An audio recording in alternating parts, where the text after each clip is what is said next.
You're listening to the Transform Your Life from the Inside Out podcast. This episode is part of a series. It's titled Conversations with a Sorcerer, Your Addictions, Part 3. I'm not sure how far I will get in this episode. I might need to do one more episode. This might wrap it up. I do not know. Anyway, we'll see. I'll see as we go. So in this episode, I want to talk more about what I've talked about before in the past two episodes about your addictions.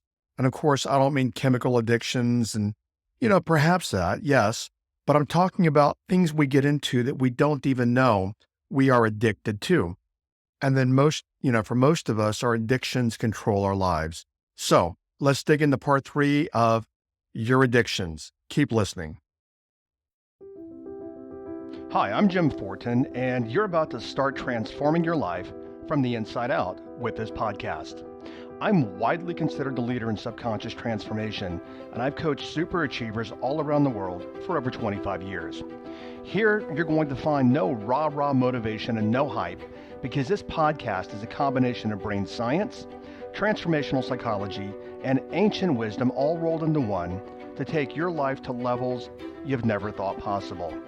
If you're wanting a lot more in life, to feel better, to heal, to have peace of mind, to feel powerful and alive, and to bring more abundance and prosperity into your life, then this podcast is for you, because you're going to start learning how to master your mind and evolve your consciousness. And when you do that, anything you want then becomes possible for you. I'm glad you're here. Okay, so let's start talking about your addictions again and add a little more to it, a little more content, a little more understanding. I want to back up. In the last episode, I'd mentioned where Don Javier said we need to learn to make better choices.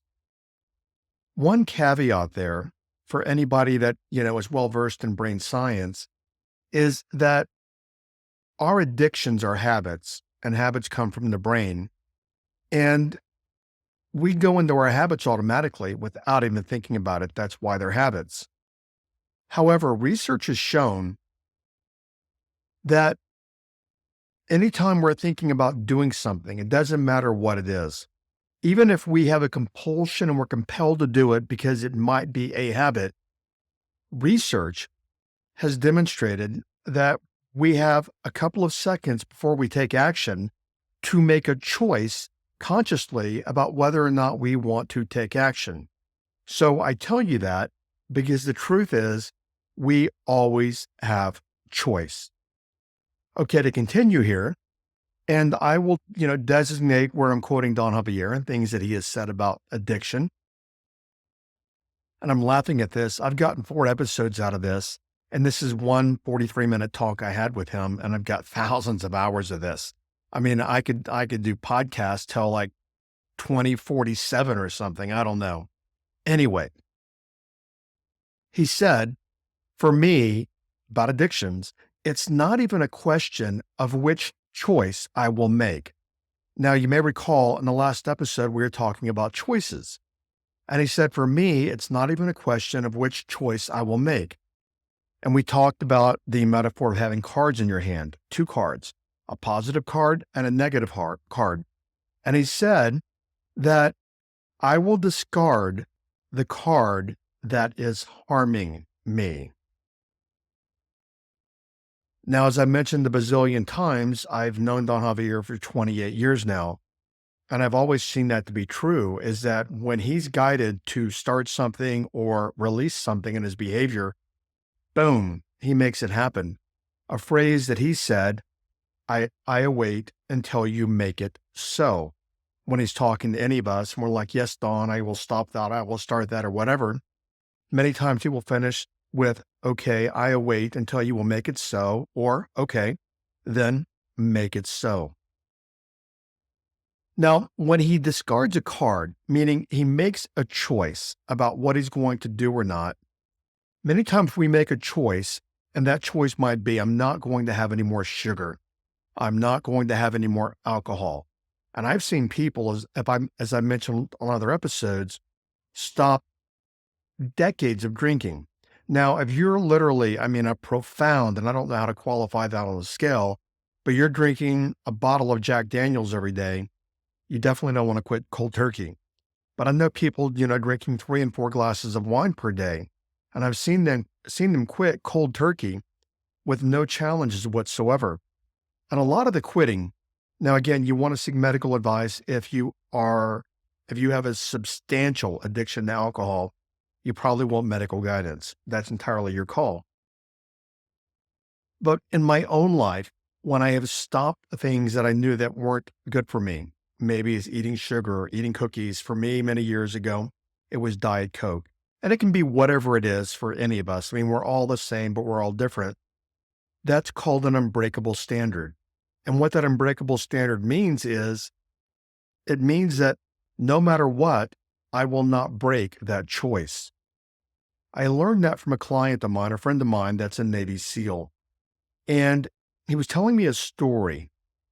If I remember this correctly, it's been a lot of years, but he was telling me this story, and I will recall the point of the story, maybe not all the exact details. But he said, I don't know if it was him or someone else that got up in the morning and they were training for the Navy SEALs and he wasn't feeling good. And he had the choice. It wasn't like he was being made part of his training. He had the choice to go running that morning. And his standard is that he would run every morning. And when he was in bed, he's like, I'm not feeling all that good. And if I run, I may get sicker. But if I don't run, then I'm letting myself down and I'm breaking my word to myself. And he got up and he ran because he figured if he got sicker, he would actually heal from that and overcome that. But if he broke his word to himself, that would do more damage to him. And so he got up and he ran. We call that an unbreakable standard. I had a client of mine, one of the top mortgage brokers in the United States. And when I was coaching him, I know I've mentioned this story at least once before on the podcast. His name is Michael. He lives up in Massachusetts. And I did say for a reason, he's one of the top brokers, the top like 1% of mortgage brokers in the US.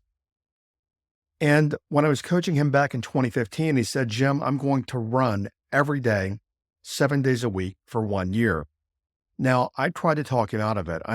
Balance, manage this. And he said, nope, I'm going to run every day, no matter what, at least a mile a day, I believe is what he said, every day for a year. And what he did is he went and got one of those year-long, floor to ceiling calendars with all these little boxes. And every day, starting day one, when he would run, he would put an X in that box. And when he told me this, I made note of it, but I didn't think about it after that. And maybe I checked in every so often on that because it wasn't something he wanted coaching on, but it was pertaining to the concept of self-integrity, which we talk about and we do a week on, actually more than that in the transformational coaching program, the 13-week program. And I recall around October, he goes, Jim, I run every single morning. And he panned his camera over to see his calendar. And every single day of the week, all the way until October, whatever week this was, had an X in it. And he said, because he travels for business, he said, no matter what, I run, period.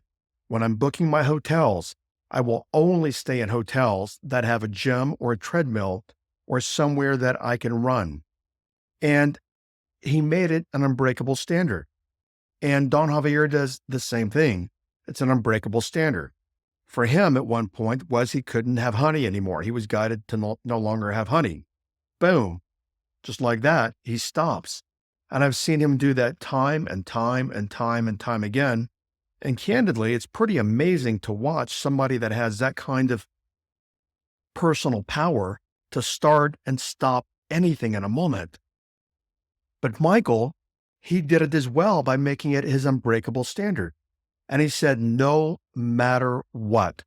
Now, by the way, he has conscious free will. He can make a choice. But he said, no matter what, I will run every single day. So even though it's a choice, it's really not a choice. And that's what Don Javier was talking about. We'll talk more about it in this episode, having two cards. Which card, like you're playing a card game, which card are you going to discard. Are you going to discard the card that hurts you in terms of your addictions? Or are you going to discard the card that actually helps you? And you have to look because you have conscious free will and you can choose. In this conversation, he went on to say, in this physicality, meaning on planet Earth, we are incarnated in the bodies. In this physicality, we all have addictions. And he said, he's very, very humble. And he said he's addicted to things because his words are, I also am a human person. But here's the thing. I choose my good addictions that propel my service. Now, his highest value is spiritual service and the people that come to him for healing and the planetary energy work that he's doing and helping the planet heal and people on the planet heal. And that is his service. And he said, I choose my good addictions that propel my service, and I release the bad ones that take away from my service. Now, many years ago, when he started apprenticing with Don Juan when he was a boy, I don't recall his exact age, but he told me that Don Juan said, okay, now it's time to go in the world and be a man. At least that's what he explained to me, and that's the exact phrase. And he went out in the business world, and Don Javier is very 3D smart, extremely, shockingly 3D smart. And he became a businessman and a lot of import, export, and trading and different things. I don't need to go into that. But he said he used his addiction, and his addiction was to build and grow and evolve. And he took that addiction into his business with him. And that addiction helped him grow and build and evolve his business. So I'll talk more about that. We all have addictions, but what really matters is how we use that addiction. And does the addiction control us, or do we choose to manage the addiction for better outcomes in our life? He also talked about, in that conversation, he said he was talking about his astrological chart. He didn't use the word chart, but he talked about his astrological, meaning the astrology of his time on the planet. And he is a Taurus. And he said he's a bull. And as a bull, he's very strong-headed. And he said, quote, I have my stuff. Every astrological sign has some things that are magnified over other things. Some are good, some are not good. Some are helpful, some are not helpful. But he was implying, being a bull, he can basically make things happen. And that's because he goes, I have stubbornness. And he goes, I can use stubbornness in a positive way or a negative way, but I use my stubbornness to do what I need to do for the reasons that I'm on the planet. And in all the years that I have known him, he doesn't stop. I mean, he literally works relentlessly, and I mean relentlessly, energetically. He just doesn't stop. When we go on family vacations, many times he will take his bouncer with him. It's called a Bellicon.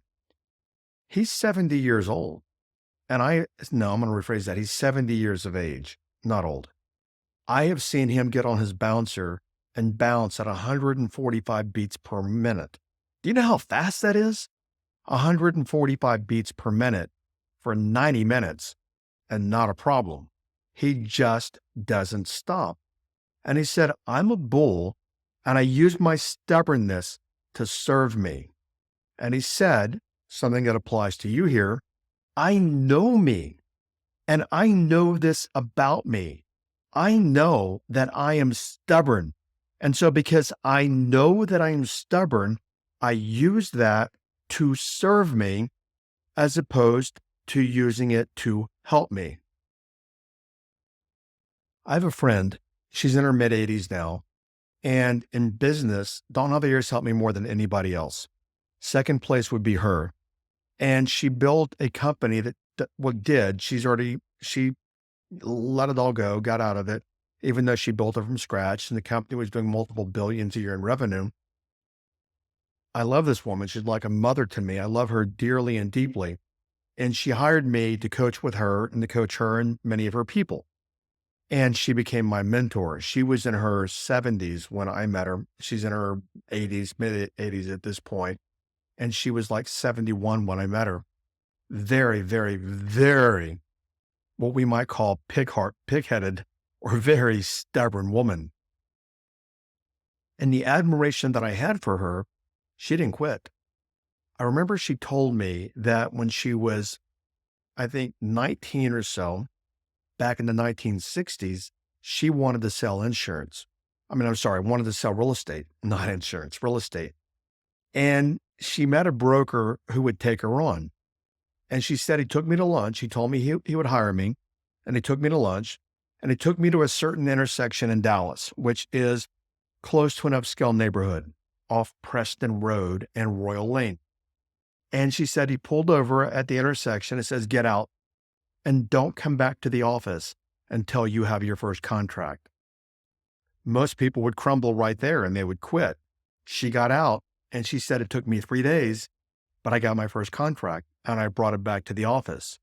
That kind of stubbornness, persistence is what built the second largest private real estate company in Texas. So he said, let me quote him here, going back to him. He goes, "I'm on the planet as a human person," even though he is a sorcerer and a nawal and a babalao and a shaman. But he said, "I come to the planet as a human person, but I don't make human things my destroyer." Meaning he doesn't let the things that we get into as humans and the opportunities we have, and I don't mean opportunities in a positive way, but he said, "I'm going to take my destroyers," meaning the things that would hurt him in terms of his addictions, "and I'm going to use them to my benefit." And he said, quote, which I already said, "I am stubborn. I do not stop." And he said, "My trait of stubbornness, I can use it for bad and hurt, or good and benefit. It's my choice." He goes on to say, quote, "I use the negative part of my humanity to serve me." Now, when he means a negative part of his humanity, we're all yin and yang. But what he means there in those terms is the counterproductive parts of the personality. We may even call that the human ego. I use the negative parts of my humanity to serve me. And for all of us, we all have negative parts of our humanity. And then he said things, for example, and these are his words, anger and fear. And he said, I use these things to serve me, not the opposite. And even as I'm doing this episode, I was thinking about a guy that I knew that was a family member of someone that I knew one person in the family, and they had a family member who had a stroke. And he was telling me about it, not the person who had the stroke, I didn't know him. And the person telling me about it said he got so angry at someone. He was so angry, he was screaming, and his anger was so intense that he had a stroke when he was in the anger. And I'm not just talking about anger. Look at the things that you get into, many things that I alluded to in an earlier episode. Many people get into anger and it becomes a habit and it becomes an addiction and they don't know it. They get into fear and they're constantly in fear, which I believe I talked about in the last episode. They get into shame. A lot of people get into self-pity. And then when you talk about self-pity, I've done this before in coaching. I can say I'm noticing a hint of self-pity here. And I can see it because, again, working with a shaman, but what I do for a living, meaning what I do for my service on the planet is a transformational coaching program. And people will say, no, I'm not into self-pity. And I remember a woman that was in the very first group transformational coaching program that I had in 2018. And many people, once they go through the program one time, 13 weeks, they want to keep going through it because each time they shuck off a layer, something that they didn't even see the time before. And she was on round number 5. And I've had, many people go one round and stop. I've had people go 15 rounds, literally, and stay with me for years. We're all different. We all feel like we have different needs and wants. And in round number 5 for her, she said, "Oh my God, it just hit me. I don't know what about this particular round." And I know because I'm coaching her, I know what happened is because each round we shuck more things away and she can see more of herself at a deeper level. But she said, I never even recognized I'm addicted to self-pity, but I never saw that in myself. So whatever things that you may be aware of or about, notice the things that support you and help you, and the things that take from you. And the things that take from you are the things that you want to eliminate from your life. So you have 2 cards in your hand. Which one are you going to choose and keep? And which one are you going to discard? Now, we all know this. Some people keep the negative card, and that might be in the form of a gambling addiction that's robbing them of all their money, their savings, their kids' future, whatever it might be. It could be a chemical addiction as well. It could be things that basically are just very hurtful. And these things can be very, very, very harmful and negative and not help us. And people can hang on to those things. As he continued in the conversation, he said, "We all have calamities." And my words were, we all have bad shit that happens. And we're like, oh my God. And I see it all the time. People will turn right back to alcohol again.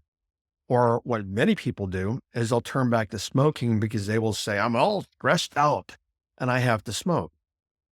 And his take on calamities, I'm going to just share his words. And I wrote this down in quotes because this is what he spoke verbatim. His take on calamities is, so what? Others, they take their calamities, meaning the shit that happens in their life, and they take it really, really hard. I know this because he told me this decades ago. Every single thing that happens in our life happens so that we may grow and evolve spiritually. Many people think that negative things happen and it just puts them into a tailspin and they feel bad and they literally crash. I've had my fair share of calamities in my life and things that are not pleasant, etc. And since I learned this in my early 30s, where I worked from is, well, I might not like this. Actually, it frickin' sucks. I don't care for this. But you know what? It happens so that I can learn and I can grow and I can evolve spiritually. Because this didn't happen. You might have heard this before. It didn't happen to me. It happened for me. And it happened so that I can grow and evolve and become even stronger. Now, he said, and I'm going to be very poignant with this and deliberate, we have to be in control of our addictions. And he said, to be in control of our addictions, he said, I know myself well enough to know that I have to control them. Now, I stammered a little bit when I said the word control, because I often say is we don't control anything. We make choices. These are his words. I want to talk to him about our semantics on this, how they differ, and maybe we're saying the same thing. But he said, I know myself well enough to know that I have to have control of my addictions. And I'm not going to allow hurtful things to affect me. We cannot do that. He went on, if something is going on with the body, and that could be something you're doing in terms of putting in your body, because as we know, science, research, medicine, whatever says, and I'm going to spitball here, but I believe I've read in many different places, credible journals in different places, where 80% of illness is lifestyle created. And we put things in our body that we become addicted to these things. People become addicted to sugar. People become addicted to salt. Why do you think people love McDonald's French fries? The salt, sugar, the cookies, the ice cream, all these kinds of things. And we know that we have that addiction, but you know what? We keep making the choice to go right back into the addiction. Okay, I want to segue from the episode for just one moment, and I want to ask you, where were you most stuck in 2023? What things held you back the most? When I ask people, why they're not getting what they want in life, people often say, well, I was stuck with XYZ, or, and this may resonate with you, I feel stuck. If you're feeling stuck, one question I want you to ask yourself is, what is it costing me? What is it costing me to not resolve this and to battle being stuck? And when you add that up, whether it's money and especially in business, but in your health and your relationships, when you add that up, it's extremely costly to be stuck in life. Now, all this being said, I created a new challenge. I created it last year. Many thousands of people have gone through it, and it's called the Get Unstuck Challenge. Interesting, the name's all about getting unstuck. Now, in this challenge, it's a 9-day challenge, and I walk you through at a very profound, at a very spiritual, level, and even at a cosmic level. I walk you through who and how you're being as a being, meaning your presence on the planet. And when you understand that, when you understand the nature of you at a very deep level, now you might have heard me say be to have before, and that's more about 3D reality. Who do you have to be so you can do, so you can have? But I'm talking, what does it mean to be? And then what is that power associated with that? When you understand that, you automatically get unstuck in life. This program, never offered it before to you guys. We're offering it now. I don't think we've offered it to the podcast and an ad. Maybe we have, maybe we have. I don't remember. Anyway, it doesn't matter because we haven't offered it a lot if we have. But we're offering the Get Unstuck Challenge again. It's only $97. Thousands of people have been through it and they rave about the results they're getting. And I know that you will do the same thing. So again, ponder the question, what does it cost me? What am I giving up? What peace of mind? What happiness? What money? What relationships am I giving up in life because I am stuck in my own crap? Now, as you're thinking about that, click the link, go to tcp.jimfortin.com/unstuck. Again, and we'll drop the link in the show notes, tcp.jimfortin.com/unstuck. Download the program, you get started right away, and your life will start changing dramatically.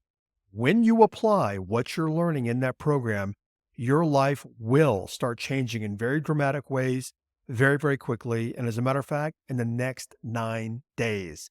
Okay, back to the episode. As I mentioned in this series, there are different kinds of addictions. Some are mental, some are chemical, some are behavioral. But the fact is, they're all addictions. And I have seen people literally conquer and manage all 3 types of addictions. He went on to say, I'm going to segue here a little bit. He went on to say, when I go to bed, I am abandoning myself to my rest. That's exactly what he told me years ago. When I go to bed, he says, I abandon myself to my rest. Sleep is magic and it has to be respected. When we go to sleep, the body has to rest. Everything in the physicality, basically everything in our physical body, when he says physicality, is in the resting mode. So because everything in your physicality is in the resting mode, let it rest. because when we let it rest, we can go to other dimensions and do the work energetically that we need to do. But for many people, when in sleeping mode, the physical stuff takes over. And you might be wondering, well, how does it take over? I'm sleeping. Easy. Tossing, turning, waking up during the night, and worrying. And his exact words were, is the physical stuff takes over, waking you up, and then taking you right into the commode. Because a lot of these addictions, my comment here, a lot of these addictions have become hardwired in the brain because habits are hardwired in the brain. So all these addictions we have running, even when we are asleep, they're in the brain, but then the brain kicks us, hey, wake up, wake up. And people wake up pacing the floor and all these kinds of things. And we have to protect our physicality. We have to protect our body. We have to let ourselves rest because when we rest, we can heal. So he goes on here, we have to come to the understanding. He said, you have to come to the understanding of you. And I've said this probably 4 times now. You have 2 cards in your hand. Choices. One that helps you, one that hurts you. Choose the better card. And then he goes on to use your seniority. Your seniority is your power, your life force, your consciousness, the soul power. Use your seniority. Use your energy. Use your power. You're very powerful. Use your power. Many of us use our power to hurt ourselves, but use your power to choose the right card and then discard the other, and then use your power to maintain staying with the positive habit, the positive addiction, the thing that actually supports you. And he went on, but if you pick the old card, calamity for you. So pick the right card and things will open up for you. Use your good addictions to not affect your physiology. What we do, and I've already said this, is we use our addictions to affect our physiology. And then we don't rest and we pace the floor and we are in fear, we are in worry, we affect our brain, we are not sharp. And then we're working. This will resonate with a lot of people. Think about mornings that you get up and you didn't sleep and how tired you are and how you don't feel good because you're tired. Now you're working from low frequency.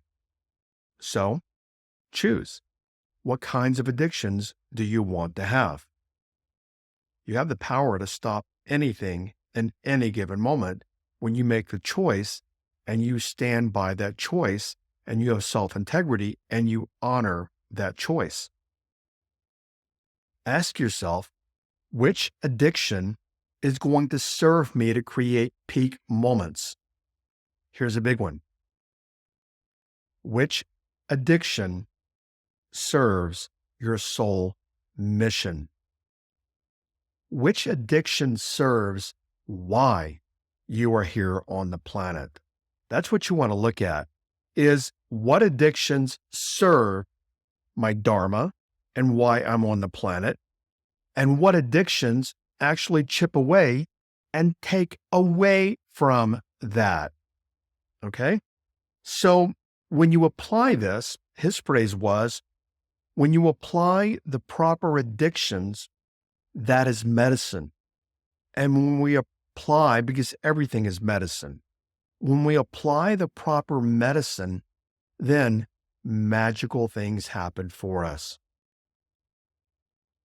Your transformational takeaway, and actually I did finish this episode, so this is going to be 3 episodes in this series, and I'll move on to another one next week, is know yourself from the higher aspect of you. I want to go somewhere else here for a moment. I've said it a bazillion times, if you're here chasing a gold watch or the home or the car or whatever it might be, that's not why you came to the planet. You came to the planet to grow, to serve, and evolve. So what addictions of thought, what addictions of behavior, what ways of being can you become addicted to that will help you fulfill your reason for being on the planet. I was talking to a friend recently, a couple of months ago, and he was in a funk. And I said, "You're not," and he's pretty spiritual. And I said, "You're not going to do anything stupid, are you?" And he's pretty level headed and pretty grounded, but he was in quite a funk. And his response to me was brilliant.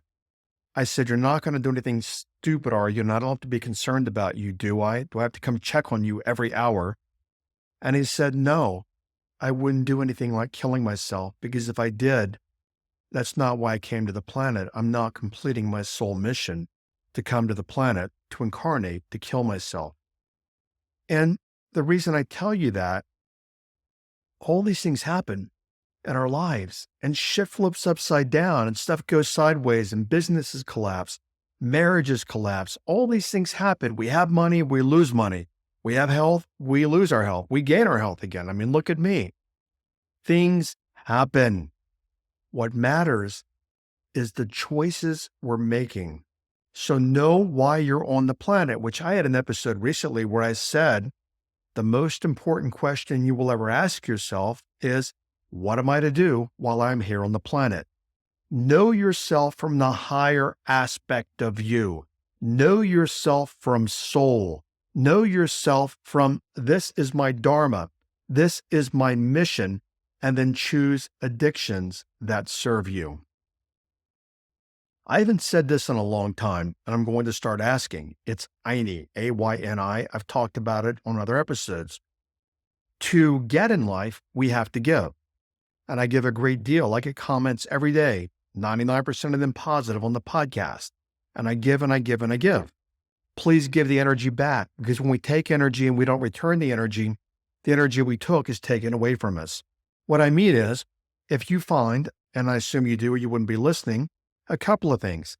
Leave me a 5-star review. Anything less than a 5-star review is not going to help me. And if you do leave a review and you can't leave a 5-star, then don't leave one at all. I'm not discounting you. I'm just saying the 5-star reviews help me. That's IME. That's we're exchanging something. And then tell people that you know would benefit from this podcast and these episodes. Not only are you helping yourself by helping someone else, you're helping me, and we create a cycle and we are all helping each other. So leave a 5-star review if you would on iTunes, and share these episodes with people that you know would also get value. I'm sure that they would appreciate you helping them live and have a better experience of life. Thanks for listening, and I'll catch you over on another episode, and we'll start a new series or a new couple of episodes. I don't know what yet. I'm going to start putting some things together for you tonight, but we'll pick up next week. I'll see you over on another episode. Bye-bye.